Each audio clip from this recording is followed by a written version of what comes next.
For more on this, we turn tonight to former U.S. diplomat Jim Jatras. Jim, nice to have you with us tonight. Thank you. Are these legitimate concerns that Kim Jong Un would have? Well, you can't rule anything out, of course. This is a guy who killed his uncle, killed his half-brother. You don't know. There's long-standing reason to believe that the Chinese have their own assets within North Korea. I don't think they would have a reason to try to remove him right now. So I think this is overblown. I sort of wonder what the provenance of this story in the Post really is. Well, let's just say the story's accurate. Let's say it is. Okay. Okay. And if it is, this really gives us an insight to the instability inside North Korea. Well, significant if true. If there's some truth to the story, yes, it would be. I'm not sure I'm willing to go that far, Ed. I'm really not. Okay, if you're not willing to go that far, but let's say that the story's accurate. Wouldn't that also underscore how important it is to make sure that the peninsula is denuclearized?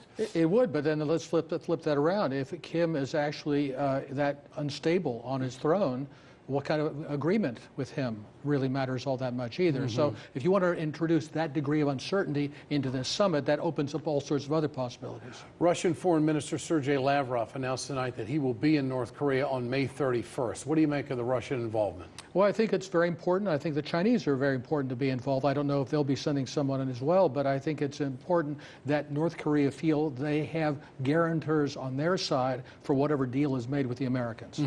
And President Trump has guaranteed the security of Kim Jong Un. What does that mean? I've never heard of that before. It is an odd way to phrase it, and maybe it's just an awkwardness of phrasing. What he's basically saying is that we're going to come to a firm security agreement between the two countries, but I think maybe it's a left-handed way of saying, in light of the so-called Libyan example, that we're not going to kill you like we killed Gaddafi.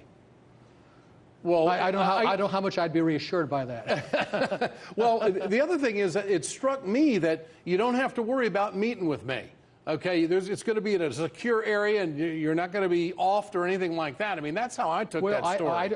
And then this story comes out that he's worried about possibly a coup. You mean you took it to mean to guarantee his safety while he's in Singapore, as opposed to guaranteeing his safety of him and his country in the agreement that hopefully they will reach. So we need more definition from the president what he meant by guaranteeing his security. Yes, this could have been sort of like a rambling phrase, or maybe it was meant to indicate something rather cryptic. What do you make of Pompeo saying some pretty complimentary things of Kim Jong Un, saying that he's on top of the issues, that he was impressed by the conversation. When he asked questions, he gave substantive answers?